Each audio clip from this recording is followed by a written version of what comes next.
Welcome to Elixir Wizards, a podcast brought to you by Smart Logic, a custom web and mobile development shop based in Baltimore, Maryland.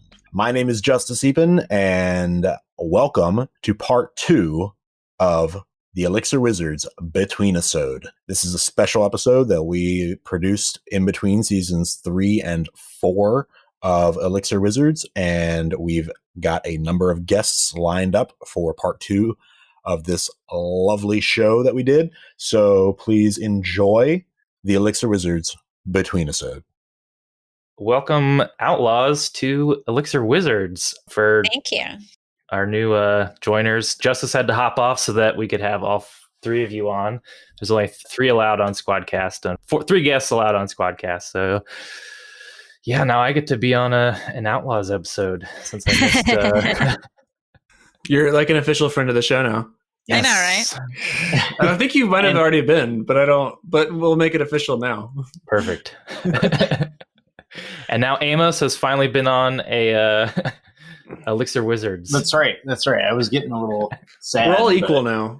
All right. Yeah. We've like leveled the playing field. Yeah, we were supposed to do Anna, and I think you had to reschedule. Yeah, sorry about that. Now you're also an official wizard, I guess. We're all in. I've been here 5 minutes longer than you all. Oh, okay. Fine. I was watching the Twitch stream because I'm with the young kids these days. I did not read the whole email. I'm terrible. Yeah, I was watching the Twitch stream too. You also couldn't be bothered to put your name into the Squadcast. You're just reliable emoji. That's right. Yeah, they have some weird defaults, and I read it and I thought, man, just go with it. Why not? I'm going to call you that from now on. Reliable emoji. More like unreliable emoji. Am I right? Yeah. Always on time. So how's it going? For who? Oh, It's good. I don't know. Yeah. All y'all. I'm having a marvelous day. Yeah. I got up this morning and got the cover off the garden since it was 29 degrees here last night. It was 85 degrees the day before. So, awesome. yeah, I think we got a freeze warning. I think last night too. It dipped down to like 37 or something. Oh wow! So not quite as far, but there's where Anna steps in and talks about how sometimes you have to wear a jacket. And I have to wear a light sweater occasionally. Shush, Keathley. So yes, what are all of you doing to fill your free time? Well, Keathley said he's working on like 1 million projects. It's not 1 million. It's like 3. And we're prepping for the NFL draft. So it's like, that's our busy year. That busy makes time sense. of the year right now. And we're going to change out some key pieces of infrastructure right before it. So it's going to go great. That's always a good idea. Maybe. I wonder how exciting the remote draft is going to be. I don't know. What I can tell you looking at traffic spikes is the sports bros are thirsty for news, for any news. You know the PS5 controller? Mm-hmm. So like, apparently that's a thing that people care about, like that are like have opinions about and stuff. So we're ostensibly a sports website, but that alert that went out to like, look at the new PS5 controller was like one of our highest traffic spikes ever. Like the people are thirsty for some content. So I need something to look at. Yeah, my father-in-law was talking about how if they don't do the draft virtually, he's gonna riot. So, oh yeah, it's happening. It's definitely happening. We're gearing up. Yeah. Otherwise, we've got a really dope slip and slide outside. Been playing with the kids on, and that's basically about it. What about y'all? Our neighbors just set up a slip and slide. My wife was like, we should get one, and then we can just slide our like 2-month-old down it. Yeah, how's the baby? Oh, right. We haven't talked to you since the conference. Yeah, so he's doing well. He came a bit pulled early. all your beard out. Yeah, he did that too. One at a time. Took 2 months to do it. But yeah, he's doing well. He came, I think he has future sight and pushed his way out early to avoid all of the like super tight restrictions in the hospital. But yeah, I guess we heard like 2 weeks after he was born, they switched it to so only one person could be like visit in the NICU at a time. So like we couldn't be there together if that would have happened. So that would have like just totally sucked. But we avoided all that. So good. Well, I missed you at the conference, but I guess that makes it worth it. Yep. What's his name?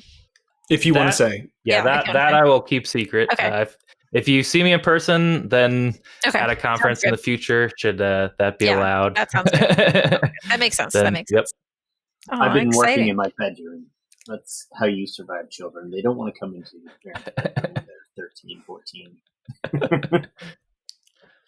Yeah, I've mostly been just working in my room, and I live pretty close to the beach, so it's been nice to be able to get outside. Lots of walks on the beach. Is that your room right now? Mm-hmm. You have so many craft supplies. That's actually my roommate's craft supply Wow. table. That's awesome. Yeah. I'm not quite sure what it's for, but there's a lot of crafts. You can always use Mod Podge for stuff. Yeah, I just Pretty sure that's saw the Mod Mod Podge too. That's Okay, awesome. but be honest. Do you know what Mod Podge is? Because you've also built Dungeons and Dragons terrain. Because that's how I learned what it is. I am aware of it because my wife made coasters. She printed out these really horrible scenes from Star Trek, Nice. That's awesome. TNG, and then put them on just like tiles. So that's how I'm aware of Mod Podge. We have It's just lots of pictures of Data as Sherlock Holmes. Yeah, that one, and then there's a one where Worf has his tea. Nice, good tea, nice house. That one. So that scene, yeah, They're awesome. So- we have those, but we have our kids and our nieces and nephews on them. I think that I should switch them out for Star Trek pictures next to my wife's not looking. Yeah, I totally. can highly recommend it. Have people been checking out your game that you talked about at the conference?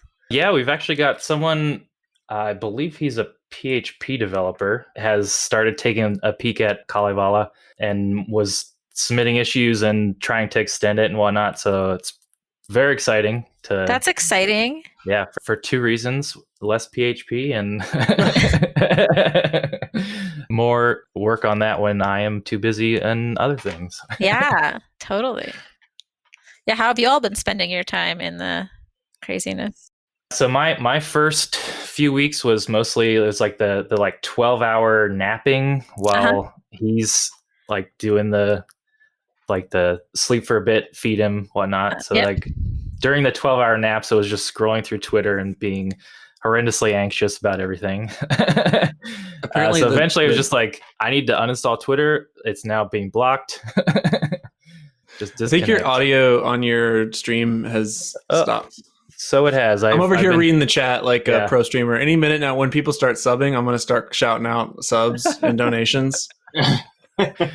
Yeah, so I keep trying to, whenever I have to cough or whatever, I have two things to mute. So Yeah, you forgot need to unmute the one. you need the pedal, the That's mute true. pedal. I need the streamer deck. Or just Wait, let what? it out. Just let You're it not out. familiar with the mute pedal? No? Yeah, so it's the same people. It's Proco, the same people who made Kurt Cobain's famous distortion pedal. You click it with your foot and it mutes you, and that's so you can like just mute on and off. I don't have one. It's not like I use it. I just am aware of it I just when I was doing build one. research. Just build one. Just build Yeah, one.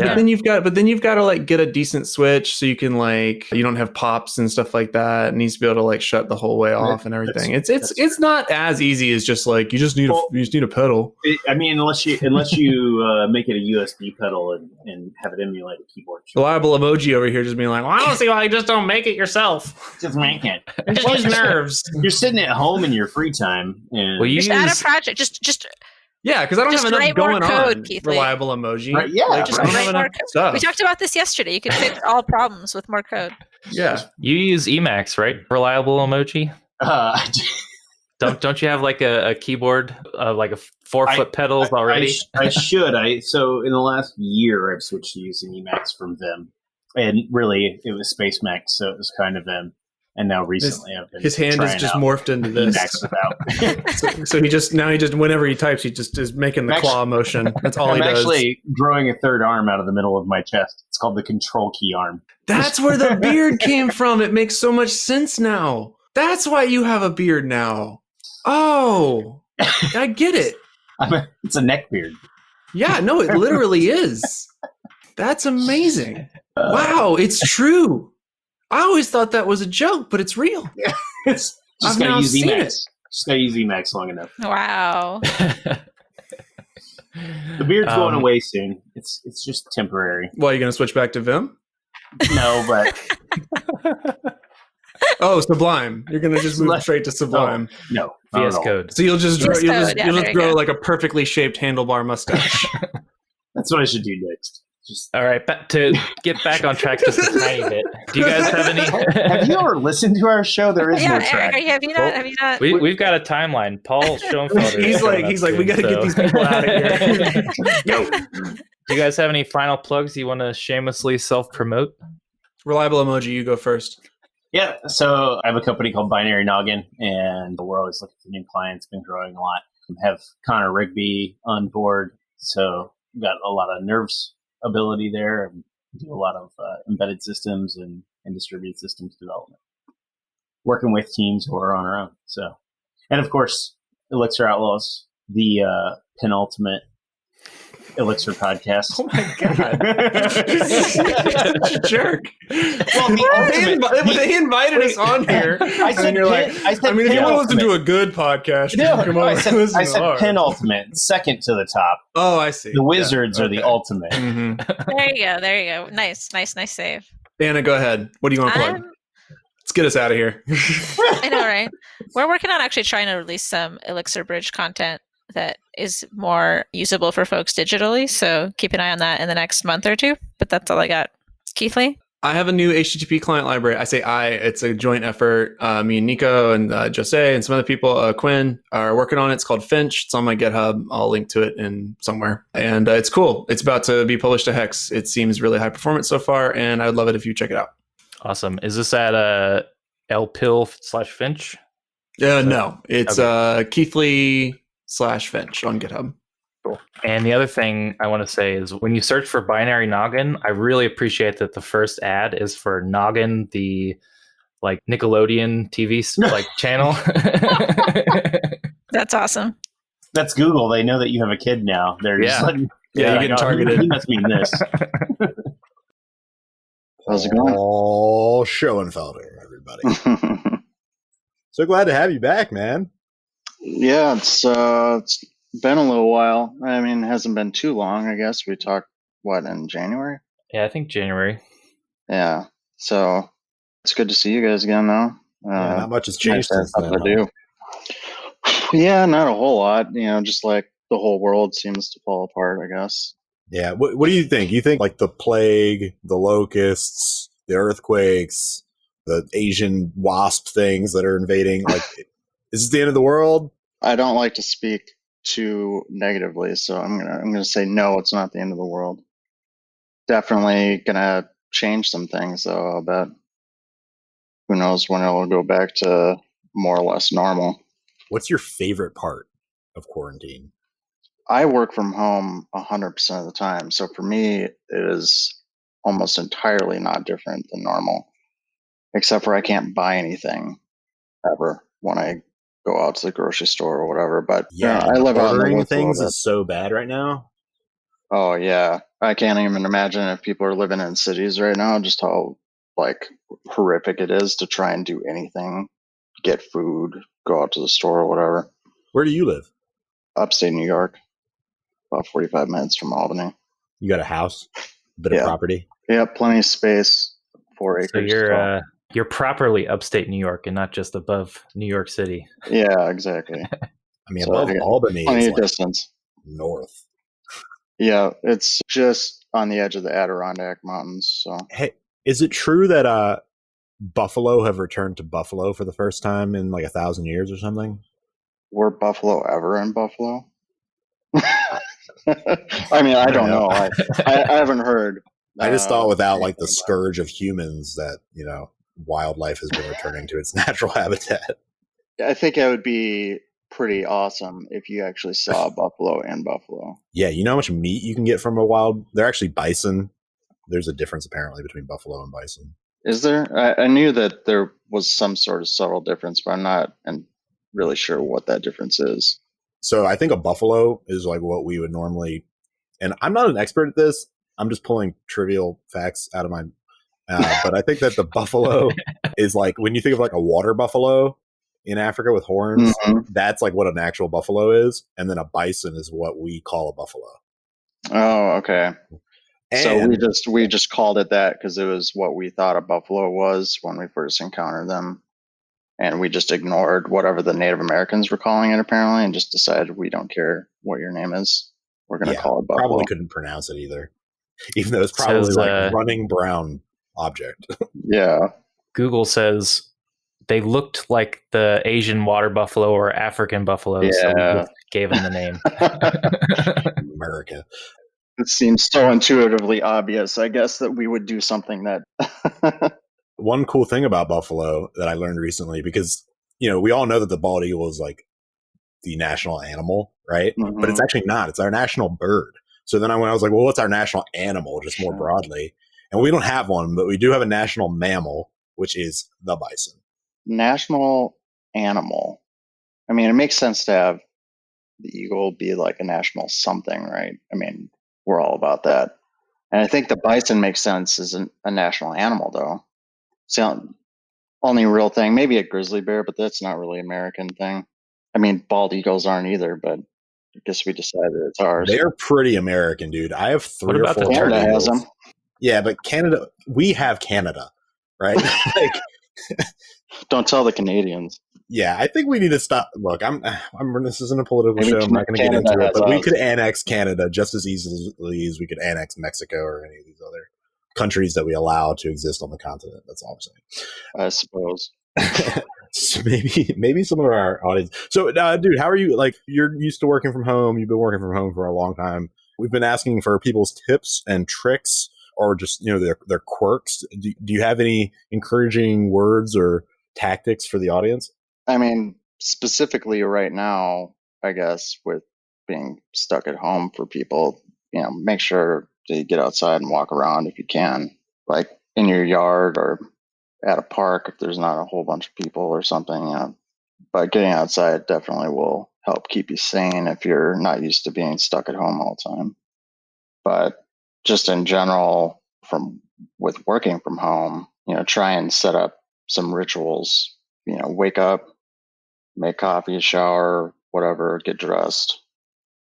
Find a place in your house where you're gonna like slaughter a goat, sacrifice it to whatever god. It's Passover, so we should probably be not making that joke. Yeah, I suppose. Anyways, by having some habits that you set up and a place maybe in your house that you just kind of only go to when you're working, I think that setup is what will get you more in the mode of like, okay, I'm doing like work stuff now. If you don't do that, it becomes very easy to kind of fall off the edge and just end up getting dragged into doing normal things. You're sitting at home on your couch or whatever, browsing the internet, then there's not really any difference from when you were coming home from work before and doing that. So it's really easy to fall into I'm at home and not I'm at work kind of habits. But that's the main thing that got me into that habit once I, started working from home a long time ago. Now at this point, you've got the mental habit set up. It's not as important to like be real strict about it. But have you picked up any new hobbies or projects since being locked down? No, like I said, since I'm working basically full time at home anyways, for me, it's not really too much of a difference schedule wise. I keep myself busy with the projects I'm working on too outside of that.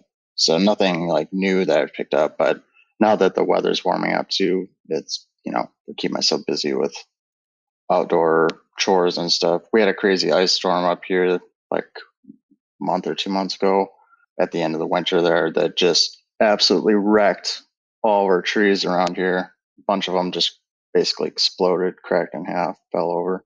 So that's a lot of work to do. We have a question from the audience. Someone, Todd, who I thought was your friend, is wondering where you're working these days. I'm working at a company called Occam. It's a little startup that is working on like secure messaging and routing for like IoT devices, but it's not specifically IoT. It's more of like just a level above the network, right? One of the main problems, especially with like IoT, is that there's a really lazy effort, if any, to secure the communications between devices and whatever manufacturer, as well as no effort whatsoever really to make those connections private. So it's really easy if you can see communications over the wire. If you can't see the messages, you still know who is talking to what. So you can figure out what device they own, maybe even down to like what kind of device and serials and stuff like that, because a lot of identifying information is essential for the network. And so really the idea of what we're building is making the secure communication aspect of that like a core part of the platform, and then exposing the primitives as an easy to use API to things that rest on top of that. So if you're an embedded device manufacturer, maybe you have a platform, or maybe you want to integrate with some cloud platform, you just plug in the library that handles the communication aspect of that, and you don't have to spend a lot of time understanding the crypto behind it or the details of how you do that safely and deal with like session renegotiation and things like that. So kind of an interesting project. Todd continues to point out, or continues with the S in IoT stands for security. Yeah, exactly. That's pretty much the running joke of IoT, is that there's absolutely no way that you're not getting hacked if you've got stuff that's sitting on the network that, even if it's not directly reachable from the internet, most routers have some form of vulnerability, the off-the-shelf ones. And it seems like they're always finding some new way to break into those. And once you've got access to the network, then it's pretty trivial to access whatever on the network you have. But then you've got things like, say, a TV that just connects out to the cloud arbitrarily. And if somebody's able to maybe intercept that traffic, like man in the middle kind of thing, it's pretty trivial to inject payloads into the stuff that's sent back to the TV, trigger a firmware update or something like that, Yeah, I had an idea for a potential startup that was like taking pictures of your pets while you were away, and I got pretty far along until like I just got totally scared off of like I don't want to put any of these things in people's houses because like if it gets hacked, then it's like what am I going to do? Yeah, and I mean you're a billionaire at that point, so who cares? That's pretty much their attitude, right? Yeah, I made my money, so who really cares if it's not secure?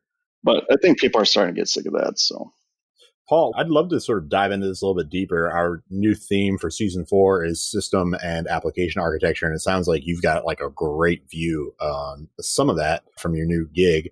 Do you have any final plugs or asks for the audience before we let you go? I guess I've been working on Lumen. That's still active project. We are always interested for people to try and help out, lend a hand. Things have progressed quite a bit.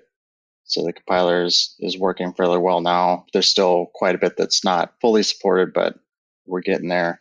But yeah, if anybody's interested in helping out there, we're still active. We have our Slack channel in the Elixir Slack. It's just Lumen, if you want to check that out. And on a personal note, like anybody that's interested in maybe help maintain some of my existing projects that have been around for a while, like Timex and things like that, I'm definitely always looking for people that can help maintain those. I'm running low on time to be able to do that. So I don't want those projects to die, though. I want them to stay healthy and keep going. So. You heard it here, folks. Go help Paul with all of his OSS projects. Yeah, do all my work for me, please. Yeah. Paul Schoenfelder, everybody. Thank you so much for coming on. Yeah, thank you. Hi, Sophie. How are you? Hello. Hey, guys. How's it going? I'm so glad to have Sophie DeBenedetto and Meryl Dakin joining us on the Betweenisode. So where are y'all right now?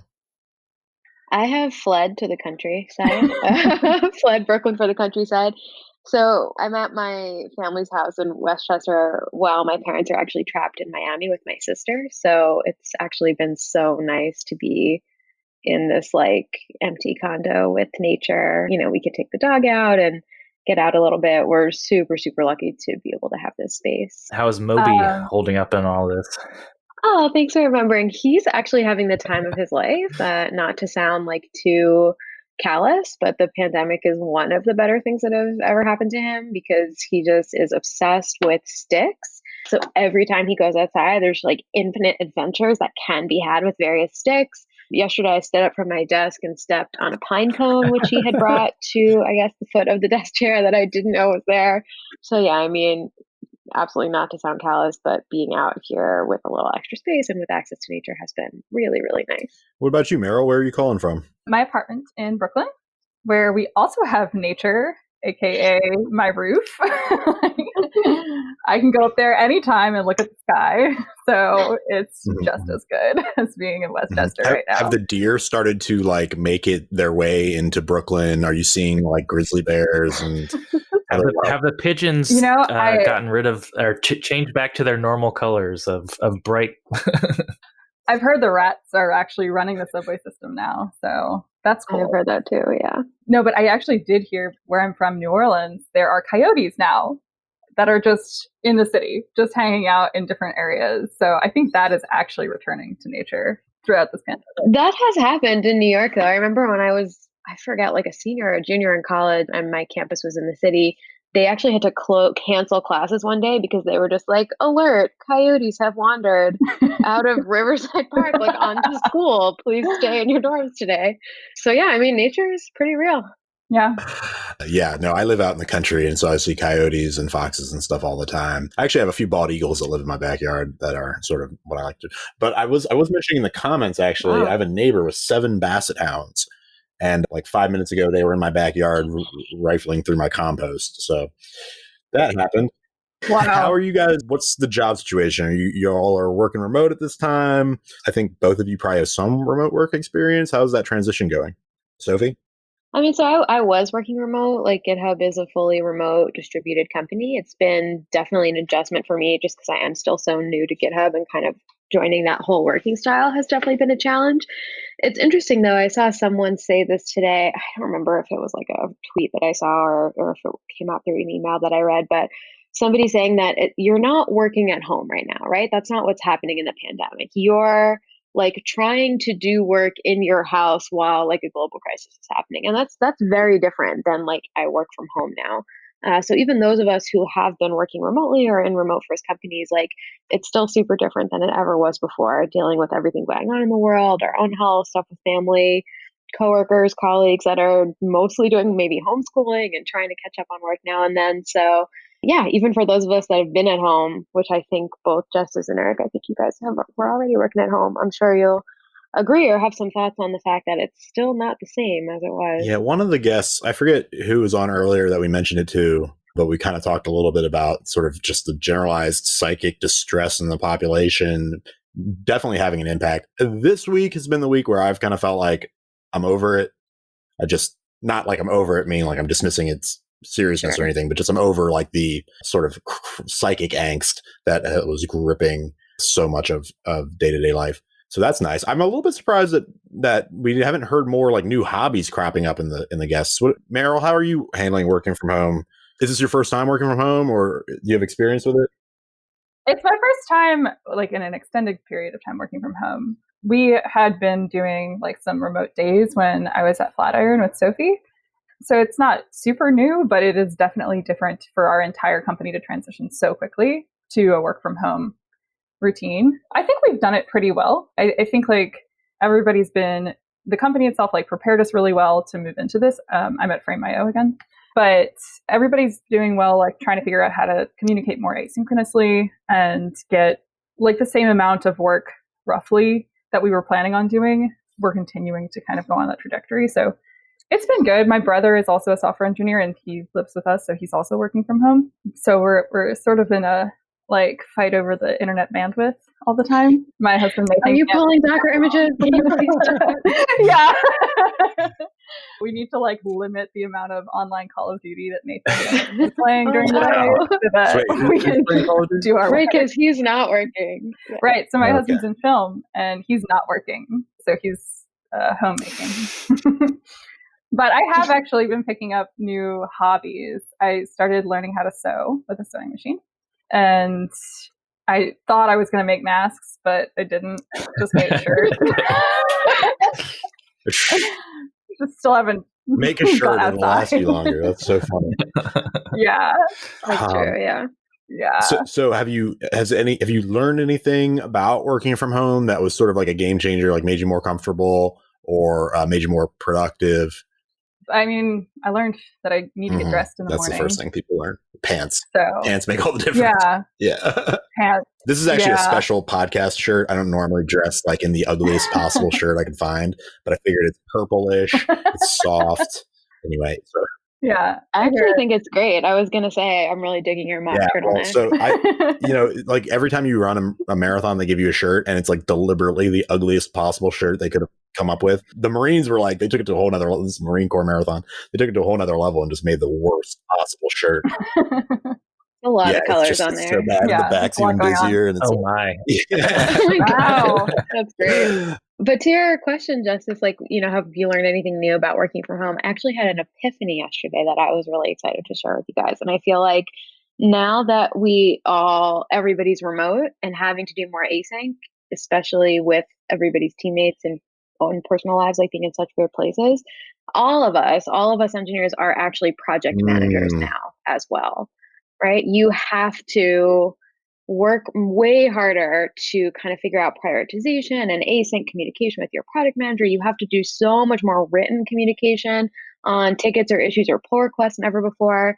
And at first I kind of resisted. I was like, oh, this is taking so much time. I'm not able to do my job of like writing and shipping code, but starting to realize that like, actually that is part of my job. And it's not just, well, I sit here and I push out new code for tickets, but that project management piece of it is now like a first-class citizen in our day-to-day lives. And it's a stickier process. And at least I think a lot of us kind of share this, like, I just want to go fast and you have to go slower now. And that's one of the reasons why. So we're all project managers now. Congratulations. It's not a promotion. There is no raise. Your pay is the same, but your job just got a little harder. Yeah, exactly. Same title.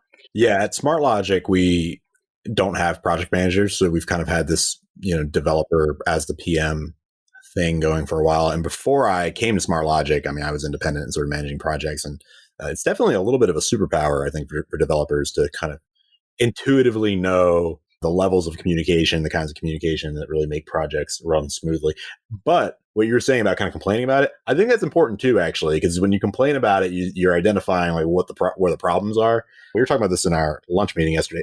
Let me ask you something. At work, what is the appropriate amount of complaining? And what is the separation between like a complaint and like a legitimate critique of like problems? I think you just have to read your audience. Depends who you're talking to. Meryl? Personally. Oh man, it's an interesting question. The appropriate amount of complaining. What was the second part of it? What's the difference between a complaint and like a constructive criticism? Well, I think like there is always a healthy amount of bitching that you should do about your job. I think that that's important. Like you need to just have a space that feels good to vent and talk about things that you don't actually want to put effort into changing, but it feels nice to like get that out. But I think like the appropriate amount of complaining to do is the type of complaining that you would feel comfortable like taking initiative on or bringing up to whoever it is that you're sort of like sensing is the point of this issue or like somebody that could do something about it. Like that feels like a really appropriate amount of like legitimate complaining. Like I know that this is a problem. I know the people that can fix it. I'm not just going to talk to my coworkers about it. I'm going to talk to them directly. That feels like super appropriate and super useful and helpful. So complaining with like solutions in mind. Yeah, like a solutions-oriented complaint, which is totally different from bitching. That has its own category and its own importance in the work balance. Like one of these is done over drinks. Yeah, exactly. Yeah, I totally agree. Like anything think of it as like a retro, right? If you're willing to suggest your own action items, like bring it up. And if you just kind of want someone else to fix it for you, like, sorry, that's not how it works. Yeah, totally. Yeah. Well, we love having you on the show every single time. You did a tremendous job hosting, and I'm sure that we're going to want to do that again. I actually wanted to kind of debrief on that a little bit with you on this show, but I think we'll have to do it. Yeah, we'll have to do it at a later date because we're about to go to our final interview of this Betweenisode. I want to give you guys a chance to any final plugs or asks for the audience or shameless self-promotion or whatever you want to say. Now's your chance to deliver that to the audience.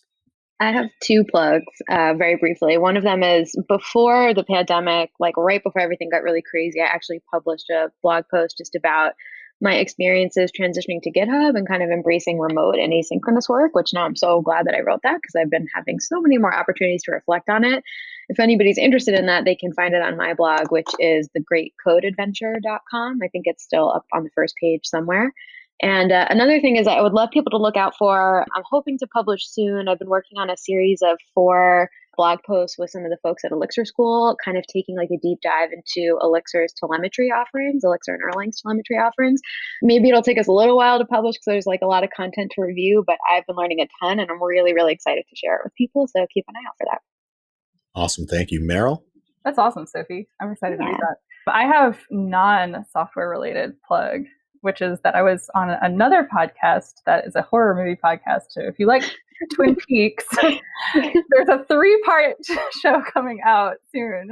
So watch if you dare is the podcast.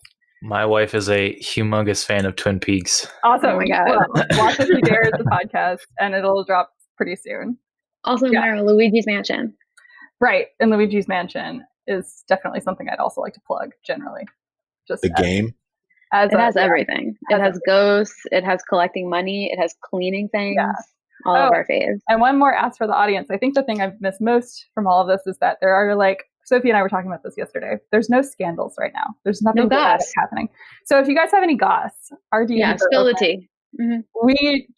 We're having a dearth of it right now. So yeah, that's our scandals, audience. rumors. Yeah, gossip. anything unfounded even is great. Mm-hmm. Mm-hmm. Oh, I've got tons of unfounded rumors. Wonderful. Perfect. We're ready. Yeah. We'll have an offline. Okay. Thank you so much, Meryl Dakin and Sophie DeBenedetto. Bye, guys. Prag Dave Thomas, welcome to the show. Well, thank you.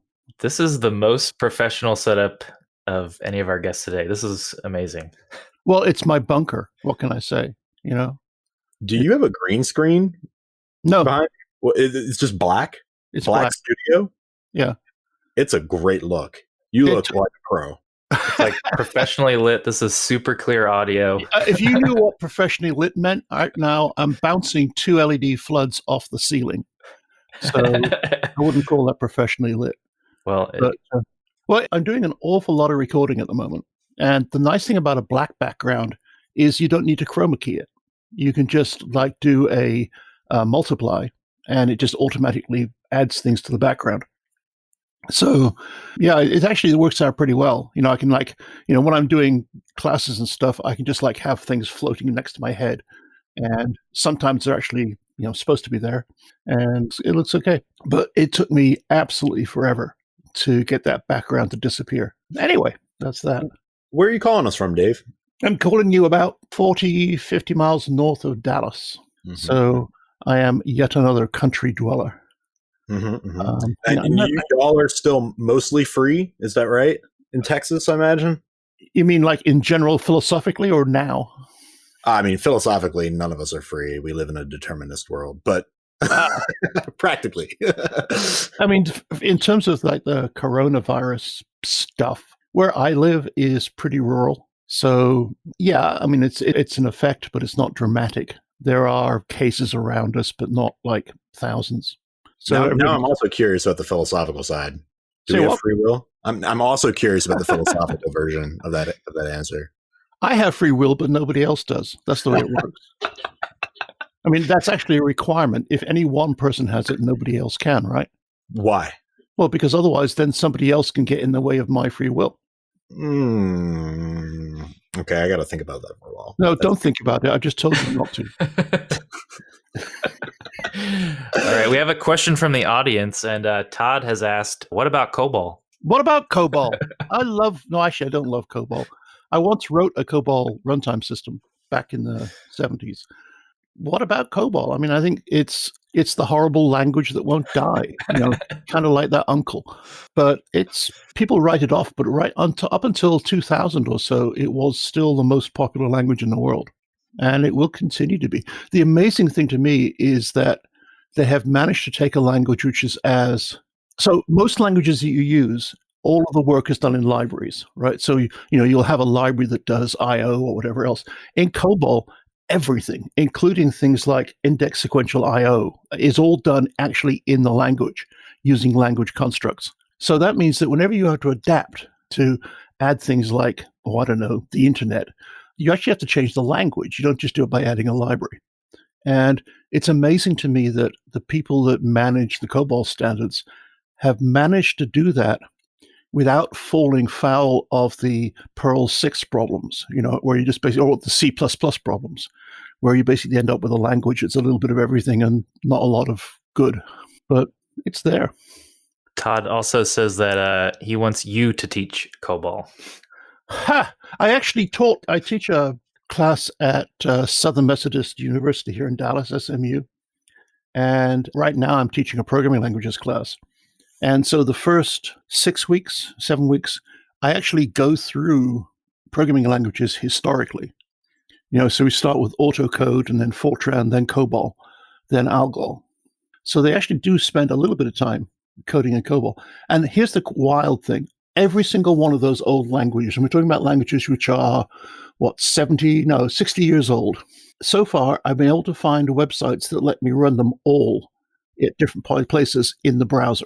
In fact, I even found there's a PDP-11 emulator that runs inside your browser, emulates the front panel with all the flashing lights and the switches and stuff, and it boots up the original operating systems, RT11 and RSX. And here's the wild thing. It actually runs faster, emulated in JavaScript in my browser than it did on the original hardware. It's amazing. Wow. I'm trying to imagine the original hardware. It was fun. It was really size of a house or... No, a PDP-11 could be from like an under-desk cabinet size up to, a couple of wardrobes side by side. For the audience watching, I just did a search for the PDP-11, so you can see all the fun switches and whatnot. But the nice thing about them is if you take the back off or the top off or whatever, it's, back in the old days, right, you could open the front of a car and you could see things and know what they were. Whereas now you open the front of a car and it's all just one big block of plastic and metal. Yeah. Well, it's the same with these things. You could open up a PDP-11 and it was obvious what the stuff was. And you would often spend a fair amount of time when you first got a machine adding bits to it, taking bits out. And the cool thing was you would configure a lot of the boards using wire wrap. So you'd actually have little terminals sticking up and you'd actually wrap wires between them. You didn't have these kind of like, the little plastic header things that you moved around. So it was fun, and you got to know hardware. And I think that's actually something that's missing nowadays, is that people don't have this intuitive feel of, the low-level hardware. So Justice, why does your microphone have a hat? Because it doesn't fit over my headphones. Oh, it's that hat. Oh, okay. Oh, all right. I'm sorry. I should have known. You've met this hat before. Mm-hmm. Yep, I just didn't recognize it on a microphone. Which, by the way, that was such a great time hanging out at Lone Star Elixir and hearing, your talk was excellent. Bruce actually brought it back up when he was on the show earlier today. I want to return to your course that you mentioned, the SMU course. Will the course materials ever be available to the general public? I don't think so. I don't know how that works. SMU isn't one of those schools that publishes its courses. At least not yet. I've been trying to push for that, but we'll see. And the other thing is that until we all got sent home, the courses were not really the kind of things, at least my courses, weren't really the kind of things you could video and actually take anything away from, because it wasn't just me standing there talking and explaining stuff. There'd be a whole bunch of conversation and a lot of coding and this kind of stuff, which would be, remarkably frustrating and boring to watch. So it wasn't really organized that way. In fact, the interesting thing is that now that we're all locked up in our bunkers, then I have actually been recording content. So my class has 45 students in it. And the thought of 45 students sitting on Zoom watching me for 3 hours, which is how long the class was just like too much to bear. So I switched around and I flipped the class. So now I've been recording the lecture. Pro tip, a 3-hour lecture, when you record it, only takes an hour. So I've been recording the lectures, and then I've been using the class time as a kind of discussion about the things and answering questions and everything else. And that's been working really well. So maybe if this keeps going, we'll actually build up a catalog of those recorded lectures, and then we'll actually have something to show. That would be cool. Maybe we could raise some money to do like a course, like I don't even know what it would look like, but we do the course as part of the show. Can you do like a contract outside of SMU? Well, absolutely. But you'd actually have to spend a year in apprenticeship doing the grading first, and then you can come and do the actual show. I tell you what, I'm really stupid because I set an assignment a week, and it's not like a major thing. It's maybe, I would guess the average student spends about 90 minutes on it. It typically takes me 2 solid 8 to 10 hour days to grade that. People just don't realize the amount of effort in that. It's phenomenal. You can't just write like automated tests. Well, yeah, I do. But, okay. So you got 1 or 2 options, right? You can grade something by saying, "Oh, you failed. Sorry," or you can grade something by saying, "Well, what you did is this, this, this, and this, and then you changed that, but you didn't do this," and blah blah. And that's the thing that takes the time. It's going through and actually making, writing. And the other problem is, I'm my own worst enemy. If I see code that I think, "Oh my, that's so ugly," so what? I cannot stop myself going away and then refactoring it and then sending it back to them, So I probably have rewritten some of these exercises like 40 times just to, drives me insane. That's the thing. They do not teach students. And I don't think this is an SMU thing. I think this is universally. They don't teach students how to program. Yeah, I can confirm this from mine as well. Yeah, they teach them enough coding so that they can then show them data structures or algorithms, whatever, but they never actually teach them programming. My degree, you could graduate with a programming CS degree and not have actually written any programs because of like how they combined things together. It was like so can weird. You both of you maybe kind of elucidate on this a little bit? Because I don't. What do you mean? Like they don't teach programming? Like they don't teach the ability to write beautiful code, or they don't teach the ability to architect an application? What do you mean by this? Yes. Number one, I'm teaching seniors and juniors, and they have never been shown a test. When I tell them that I require them to write tests, the code that comes back contains print statements. If I'm lucky, it'll say, "This should say 1." I actually had one guy whose tests were just a stream of 1s and 0s being output to the console. They do not teach. Okay, so they're taught C++. I think obviously the devil controls the curriculum, but they're taught C++, which is at SMU. Well, it's a horrible. Yeah, I know. And they are not taught all the useful stuff. So, for example, if they needed to initialize a vector with 5 elements, they would create a new vector that say something like vector string list. Then they would say string S1 equals, and then some string S2 equals this, string S3 equals something else. Then list.pushback S1, list.pushback S2, list.pushback S3. Because that was clearly how someone once said to them, "Oh yeah, we need to stick this into a list, let's do it," boom. And no one actually stopped to tell them that you could actually just initialize the whole thing in one statement. That's kind of criminal, But looks like anyway. We have Frank is joining in he says the pain. Yeah, I had to move the switch away because it was too disconcerting to see myself delayed by about 30 seconds or whatever it is. It is a little disconcerting. I wish there was a way to there should be like a creator mode, right? Like that's what I have. I have the chat pulled up and enough stuff covering the actual video. So I just wised up to the fact I could do that. So yeah. Well, yeah, we had Java at my school, and that I think is a similar thing. I just remember taking a 400 level robotics class, and like the thing that we did in our lab was like, "This is what a for loop is." I was like, "What?" Yeah. Like robotics, like 422 or whatever, is teaching me a for loop in Java to like run on one of those like Lego Mindstorms things. So like that was just like, what am I doing? Yeah, I mean that's why I'm doing it. Is kind of like I'm there trying to. I used to joke that my job is to corrupt minds, but I'm actually honestly now believing I'm kind of like uncorrupting them a little bit because the stuff they've been taught is. I mean, that's not quite true. They've been taught a lot of really, really good stuff, but none of the emphasis has been on what I think is important in programming. So, well, you are very generous. We want to have you back on, Dave, for a full-on, in-depth conversation. Season 4 of the show is going to be about system and application architecture. So think you'll have a lot to say on that. I really like that this whole conversation has been mostly like technical. We didn't really worry too much about the external circumstances. I'm curious, before you go, any shameless self-promotion, any plugs that you want to make, asks for the audience, and also like anything that you can say to maybe encourage people during this time. We want to leave on a high note. So I'll turn it over to you. You're asking me for a high note?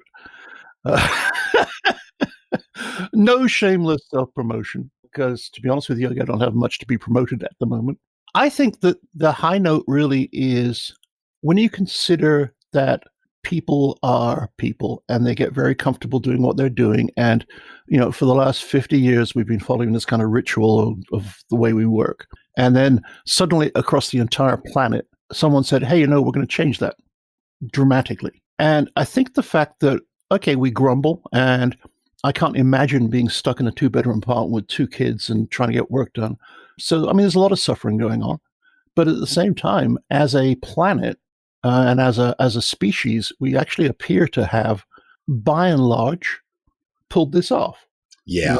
Yeah. I think that to me is kind of staggering, because I'm one of these people that kind of gives up on humanity as being like, waste of space most of the time. But actually, I'm kind of like pleasantly surprised and kind of humbled by the fact that as a species, we're actually doing what's necessary.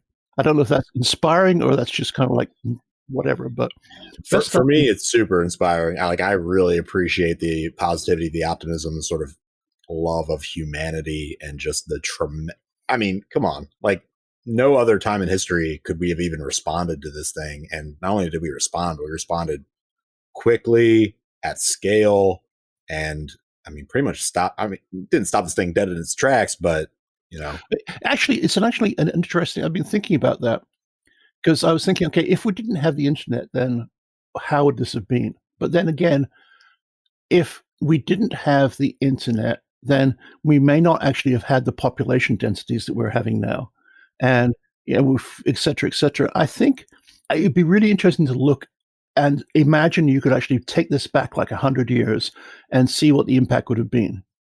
So we didn't have the technology, but we also didn't have the communication. We didn't have the flying. We didn't have the population densities. I wonder if there's like some kind of self-correction that takes place. All of the systems that we develop, we kind of develop in parallel, and what there's compensation going through for that. I don't know. It's just kind of, I know ultimately that won't happen, and ultimately we'll do something crazy to ourselves. But up until now, I think we've actually done a relatively good job of being able to balance, the positive and the negative. Well, that gives us something very deep to ponder as we leave here today. Dave, thank you so much for coming on the show. I hope that you'll join us again in season 4 to talk more about like architecture specifically and just get deeper into the technical weeds there. Would definitely love to see those course materials if they're ever available. And thank you for coming on the show. Totally my pleasure.